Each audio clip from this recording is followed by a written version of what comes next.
the low carbon fuel standard does not reduce CO2 emissions at all.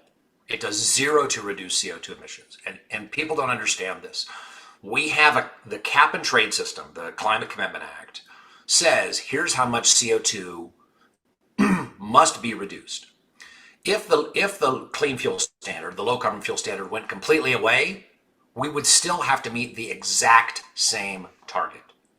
The clean fuel standard does nothing to reduce CO2 emissions. It just says here's a particular way that we want to reduce some of the CO2 emissions. So when they say, oh, it reduced CO2 emissions more than expected, no, it reduced CO2 emissions zero.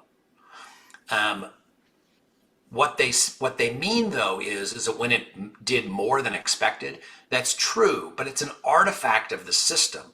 The system says when prices are low, if you do more than normal, you can bank those credits and use them when prices are high.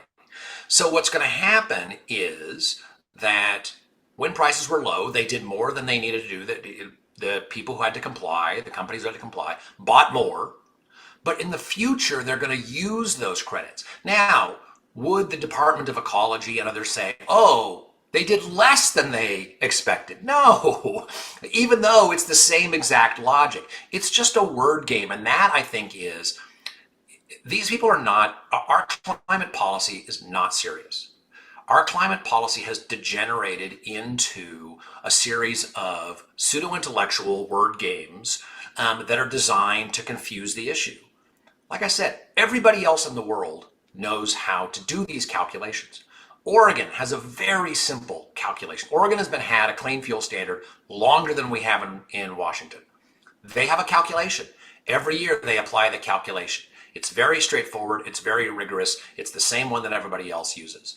Only Washington State uses this ridiculous system where it's like, well, we don't really know. It could be this or it's like everybody else knows. Use the Oregon price. The Oregon calculation simply says, here's how many credits were sold, here's the price, here's how much they reduce CO2 emission, there you go.